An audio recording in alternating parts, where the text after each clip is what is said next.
Welcome, everybody, to the very first episode of Father and Son's Guide to the Galaxy. I'm your host, Anthony. And I'm your co-host, Ethan. And we are excited to start this podcast. So we came up with the idea a few months ago and have kind of slowly been working on it. Basically, what we want to do is explore all things science fiction, but mostly Star Trek, because that's kind of what we're into right now. And we thought it would be fun to start off by watching each episode of the original series of Star Trek and just kind of comment on each episode as we go through the three seasons. And then from there, we'll see where the podcast goes. But before we jump into the first episode that we want to talk about, we thought we'd give just a brief personal introduction for each of us. So, as I mentioned, my name's Anthony. I'm a practicing attorney. That's my day job. I enjoy science fiction. I love reading science fiction. I love watching science fiction. And Star Trek has been a big part of my life pretty much since my early years because my parents were quite into it. And so I've been able to now pass that love of Star Trek as well as science fiction fantasy type shows like Star Wars and to my son Ethan. And that's a little bit about me. Ethan, you want to give the audience a brief introduction to you? Yeah, so like I said before, I'm Ethan. I'm currently going through high school, and I wasn't the biggest Star Trek fan a few years ago. I thought it was just lame guys sitting in chairs screaming, "Shields at 20% every 2 seconds. But my dad forced me to watch an episode, liked it. So we started with some of the newer things and went down to some more of the classic stuff. So yeah, now we're doing this podcast. All right. And just by way of background, we've watched all of the seasons together of Star Trek Discovery and Star Trek Strange New Worlds. I think we're over halfway through now, Deep Space Nine. We started that from the beginning. And then I've watched all of TNG, and Ethan has watched some of those episodes with me, as well as some episodes of Voyager. But you haven't, Ethan, had much exposure to the original series other than the movies that we've watched. And how many episodes of the original series would you guess that you've watched in total? I've been there when you've watched one of them, and then other than the one we just watched, that's it. Okay, so we'll be getting kind of a fresh perspective on the original series from Ethan. And I also haven't had a lot of exposure to it. I was born in 1979, so well after the series ended. So my exposure to Star Trek as a kid was mostly through the movies, but I did watch some episodes of the original series. My dad would get them on VHS and collect them. So I've seen several episodes, but I haven't watched a lot of it recently. And so I'm looking forward to kind of starting from the beginning and going through each of the seasons and watching those with Ethan, which is what makes it so fun for me now. So the first episode that we watched, we decided to skip the pilot episode with Captain Pike that was not aired and just start with the episode that was actually aired first, which is called The Man Trap. So this is season 1, episode 1. And this was an interesting episode. I read on Wikipedia, the source of all truth, that this was actually the 6th episode that they had filmed before the show started airing, but they decided to air this one as the first episode because of the horror aspect to it, which they thought would be a draw for the audience, and it seemed like that was a good choice. So, what were your initial impressions, Ethan, of The Man Trap? Let's see. It was an interesting concept. It was kind of one of the first launches into using shapeshifters in Star Trek, which I thought was cool because, Odo from Deep Space Nine, great character. We love him. And it was also just interesting to see how the original crew of the Enterprise in Star Trek sort of interacted with each other. And it was really an interesting perspective. Yeah, for sure. Well, one of the things that struck me from the very beginning was that Kirk and McCoy's friendship was already pretty well established. And you could see that in the way that they interacted, and they encounter, well, maybe we should back up and kind of set the stage for the episode. So the Enterprise goes to this M-class planet. It's kind of this barren wasteland of a planet. And they're there to just do routine medical inspections of some Federation scientists, which I guess under the regulations, they're required to undergo a medical exam or physical of some sort every year or two. So the Enterprise is on assignment to go do this. And so Kirk and McCoy and another character whose life will will end shortly into the episode, Darnell. Unnamed security guard will live in our memories forever. Yeah. No, he actually had a name. It was Darnell. Oh, wait, I didn't notice that. Yeah, I wrote it down. So anyway, they beam down to this planet and they encounter a professor, an archaeologist, and his wife, or who they think is his wife, Nancy Carter. And Nancy Carter was apparently Dr. McCoy's love interest like 10 years prior to the events of this episode. And so McCoy's kind of nervous to see her again. And, you know, it was kind of the love that got away from him all those years ago. And so anyway, when he sees Nancy for the first time, she calls him Plum. That was a nickname, apparently, that she had for Bones. And so Kirk kind of ribs him about that later and jokes with him about being nicknamed Plum. So I liked that they started off the series with that close friendship between Bones and Kirk. And, of course, the relationship between those two and Spock becomes a big part of the story. So do you want to give a little bit of a synopsis about what happens after they get to the planet? Yeah, so I didn't fully understand what was happening until I pieced it together later, but in all the scenes, sorry, I forgot her name. You mind reminding me? Yeah, Nancy Crater. Yeah. I think I said Carter a minute ago, but I think it's Crater. Yeah, it's Crater. Yeah. Yeah, so Nancy Crater was having a different face every scene. Basically, each crewman was seeing her differently, which kind of just alluded to the fact that she is a shapeshifter. Like Dr. McCoy saw her as he saw her 10 years ago, which was significantly younger. Kirk saw her as kind of just an older woman, and the third security guy saw her as a lady he met on a pleasure planet. Right. Some blonde lady. And the character of Nancy Crater was brunette. And so that's actually an interesting observation. You referred to the character as a shapeshifter, and that's kind of what I thought initially too. But after thinking about it, so she appears 3 different ways at the very same time to the 3 characters, Kirk, Bones, and what's his name? Darnell. And so that almost leads me to believe that maybe she wasn't a shapeshifter per se, but she just had the ability to fool people's eyes and make them see what she wants them to see. I don't know. Any thoughts on that? I mean, that does kind of make sense, because she also has the ability to paralyze her victims before she inevitably killed them to preserve her own life. So Right.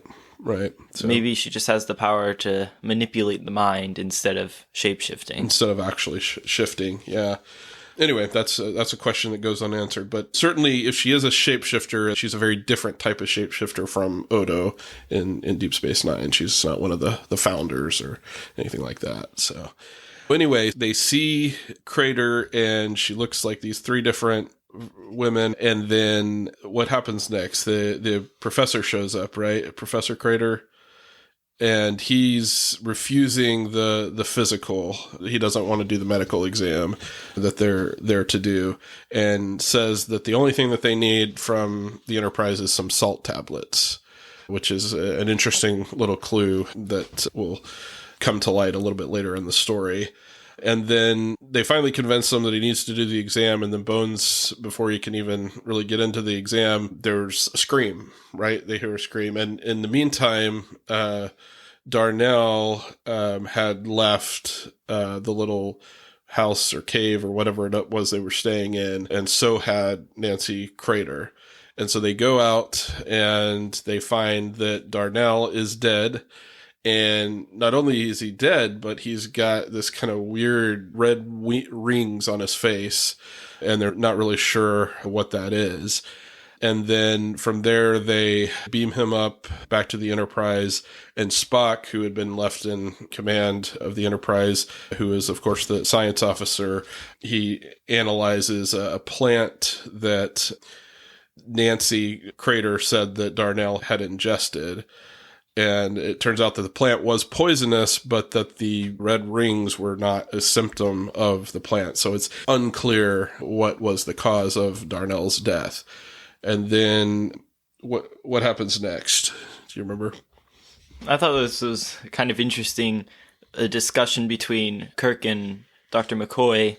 He was trying to tell Kirk he looks like a perfectly healthy man, and Kirk was getting at, like, I wouldn't say angry, but kind of like stern with him, because he thought just the fact that he was seeing his old lover was distracting him and not having him focus on his work. And so he kind of was just trying to steer McCoy back into the right direction. And then it was later found out that he was just doing all the wrong tests. And weirdly enough, this guy, Darnell, his body was completely drained of all salt, resulting in immediate death. Right. Yeah, that's a good point. I like that scene where Kirk is getting kind of agitated at Bones, because he's concerned for his crew, right? He wants to get to the bottom of what happened, why this crewman died. And Bones is admittedly a little distracted, like you said, by the fact that he's encountered this previous love interest of his. And Kirk is kind of like, you need to focus and get me answers here. And I thought that was interesting for character development for a couple of reasons. So first, because it establishes that Kirk is clearly the one in command, right? And there's no question about who is in charge of the ship, and everybody, even Bones, who is a close friend of his, respects his authority when he is acting as captain.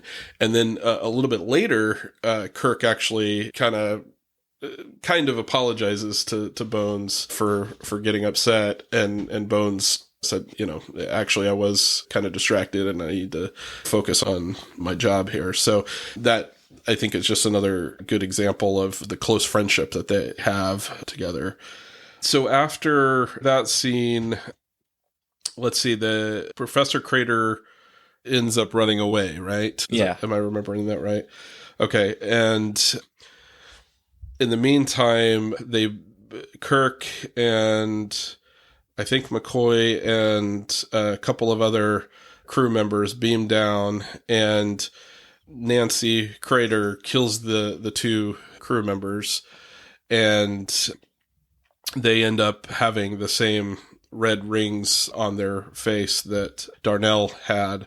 And so Nancy ends up taking the form of or appearing as one of those two crew members that she had just killed, his name was Green, I think. And so they think Nancy is missing, and so they beam back up to the ship with who they think is Green, and again trying to get to the bottom of this. It was interesting too, because the other character that was killed, his name was Sturgeon, and they didn't, when they beamed back to the ship, they didn't beam his body back with them like they did when Darnell died earlier in the episode. I don't know why that was, but they beam back, and then Kirk tells the guy working the transporter room, beam Sturgeon back up and, take care of his body or whatever. So I don't know what that was all about, but maybe they didn't have the capacity to beam 4 individuals at the same time. They never showed the beam in when Darnell died, but they did show Kirk beam back up to Enterprise when Sturgeon died. So they probably just didn't want to go through the trouble of making it look like they beamed up a dead body in filming. Yeah, maybe so. But they showed Darnell beaming out with Kirk and McCoy, right? Yeah. Yeah. So, yeah. Anyway, just an interesting little observation. I'm not sure there's any significance to it, but something that I noticed. So they get back to the Enterprise, and then Green, which is really Nancy, kind of roams around the ship, and she comes across Sulu, who's hanging out in the botany science lab and having his lunch brought to him. That was another funny thing, that they had the one lady, I don't remember if she even had a name, but she like carried around a tray of food and I guess brought it to the senior officers or something to eat. But she brought food to Sulu, and then later in the episode she brought food to the bridge, and Captain Kirk was eating from this plate that she brought. So I don't know if that just struck me as kind of funny, but I don't know if that's something that is a normal thing in the original series or not. I guess we'll find out as we watch the episodes. But anyway, so Green, or Crater, she also confronts Lieutenant Uhura. She appears to Uhura as a good-looking guy who, Uhura is obviously physically attracted to, and she's kind of spellbound by him. And then she ends up appearing to McCoy as Crater again.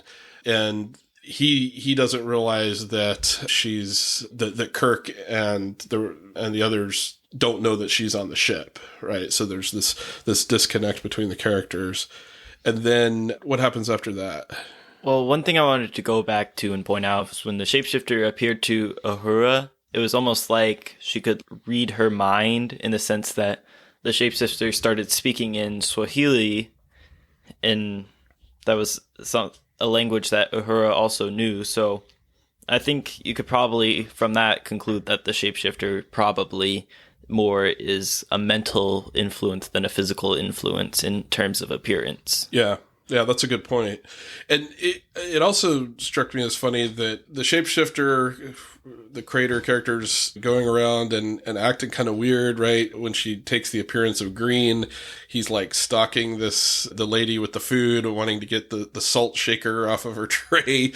And then Uhura has the encounter with the alien that she sees as an attractive looking guy, and nobody reports any kind of strange behavior, right? Even though there's some strange things happening on the ship, everybody just kind of ignores it. And I thought that was interesting, and maybe it wasn't strange enough for them to feel like they needed to report something to the captain. But in any event, that's what happened. And then Crater meets up with McCoy in his quarters, and McCoy had been trying to go to sleep, right? And he was stressed out about the whole situation. And Kirk told him he should take a pill to help him sleep, which Kirk apparently had been given by McCoy a week or two earlier, and it helped Kirk sleep. So Kirk said, you should take one of those red pills. That'll knock you out. And so after Crater comes to McCoy's quarters, he does end up taking the pill. She kind of convinces him to do that. And then he ends up falling asleep. And in the meantime, I can't remember, at what point do they find the professor on the planet? Is that closer to the end, or I'm trying to remember the order of the story? It was after she took on the appearance of McCoy, but then remember he got brought up to the meeting in the ready room about how to address the situation. That's right.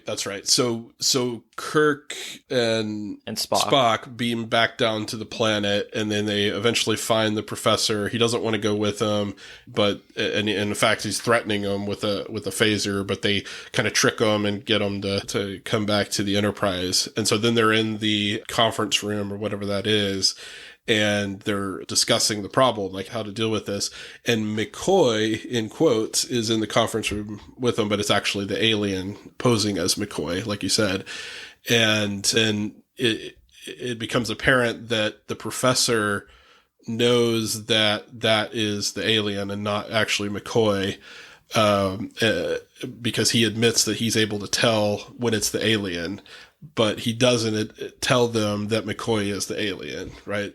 But Spock is suspicious about it. And so they leave the conference room, and let's see what happens. Spock in the meantime had been attacked by the alien, but because of his Vulcan blood, he wasn't susceptible to his salt wasn't the type of salt that the alien needed, or I guess. I think he phrased it, my people spawned in a different ocean than you did. Right.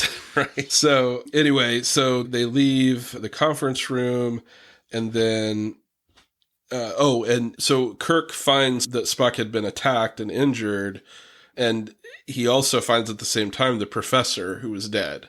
So the alien ended up killing the professor. And the reason that now I'm remembering, so when they had left the conference room, Kirk had ordered that the professor be given truth serum. And McCoy, or the McCoy character, who was actually the alien, was reluctant, but said, normally I wouldn't advise that, but I guess in this situation, we don't have any choice. And then they leave, and that's when the alien attacks and kills the professor and attacks Spock as well. But truth serum I thought was interesting, and it makes me wonder if we're going to see that used in other episodes. I'm sure we will. I imagine that's something that the writers came up with to use from time to time in these stories. So after that, then the alien crater goes back to McCoy's quarters. And this was my favorite part of the episode. And the reason is because I think it gets to what is the heart of Star Trek and the values of Starfleet and the Federation. So she goes back to the quarters. Kirk, in the meantime, and Spock have figured it out. And so they go to his quarters as well. And Kirk tries to get the creature to attack him, and then McCoy gets in the way, and the creature does end up attacking Kirk, and she freezes Kirk, and she's about to do whatever it is she does to get the salt and kill him. And so then Spock intervenes and tries to fight her. That may have been before she freezes Kirk, I can't remember. But Spock tries to take a couple shots at her, and he wasn't successful. I guess she was too powerful. And so right before she's about to kill Kirk, McCoy fires the phaser at her. And it doesn't kill her. It makes her fall to the ground. And then you could tell McCoy doesn't want to kill her, and initially he didn't want to kill her because he was still thinking of her as Crater, right? As the love interest that he had. But I think he comes around and he realizes it's not really Crater, and then... Well, the reason for that was because Spock had come in earlier and was trying to prove to McCoy that it wasn't Crater, with the very cheesy punches that they do in the original series, with just the slap effect in the background.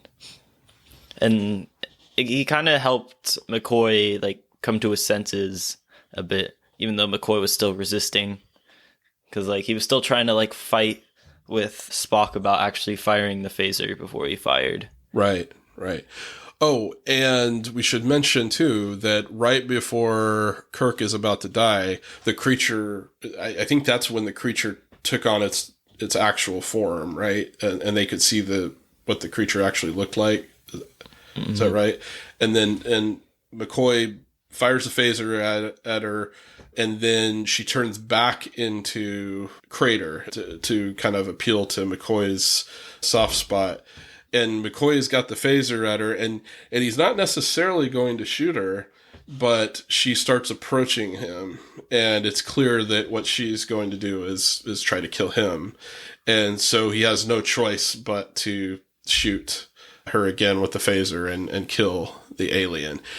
And so I like that because in Star Trek, one of the things I love about Star Trek is the respect that Starfleet has for other alien life, other civilizations, other cultures, and they never want to take life, right? They're always trying, as much as possible to avoid taking life, but you could see the conflict in McCoy in that scene. I thought the actor did a really good job. What's his name? I can't believe I can't remember his name. The actor that plays Leonard McCoy. We may have to cut this part. It's embarrassing. DeForest Kelley.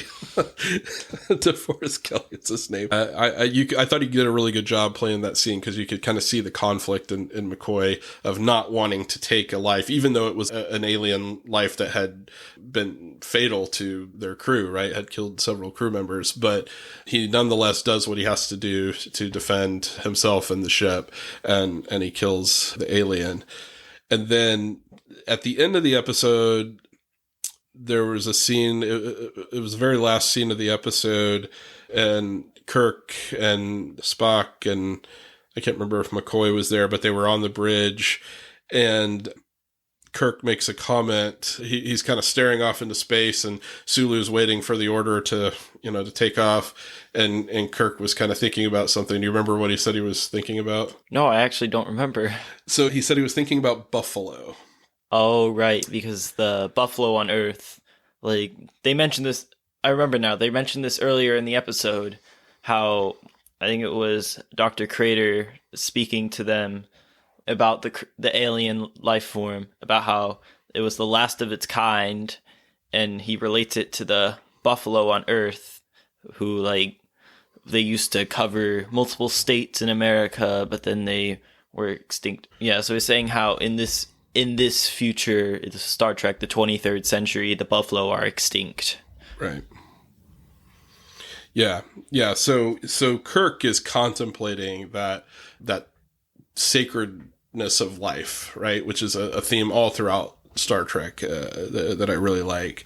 So they don't take it lightly that they had to kill this hostile alien. And I think that does a really nice job of setting the stage for the story of Star Trek as the very first episode that ever aired. There's, as far as themes go, I thought there's a couple of other themes that stood out to me. One is that people aren't always who we think they are, right? And that's kind of embodied in the character of Nancy Crater, the alien, appearing differently to different people, depending on the other people's perceptions. So I thought that was an interesting theme. And then the theme of grief, right? Because the professor, he lost his wife. The alien killed the real Nancy Crater. Yeah, I think he said she died like a year or two ago. He couldn't even remember specifically. Right. And so he's still like grieving the loss of his love, of his wife. And, and that it's difficult to let go. And so he has these interactions with the alien who can appear to look like his wife, right? And then in a lesser sense, McCoy too, right? Just dealing with the loss of somebody he loved. He hadn't seen her for a long time, but somebody that he deeply cared about. I think that was evident as well.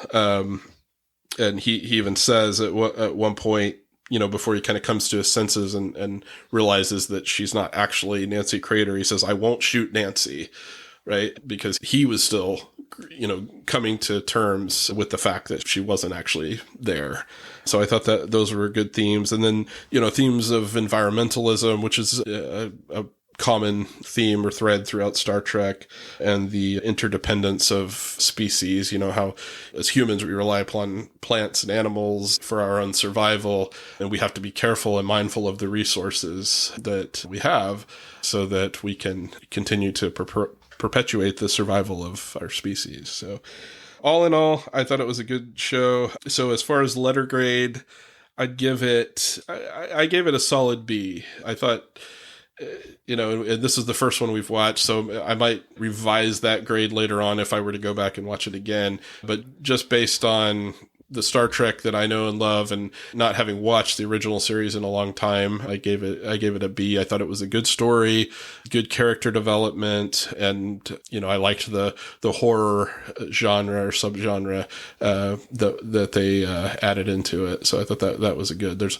a lot of times there's a lot of overlap between science fiction and the horror genre. So what grade did you give it? Yeah, I gave it relatively the same. I said like a B+.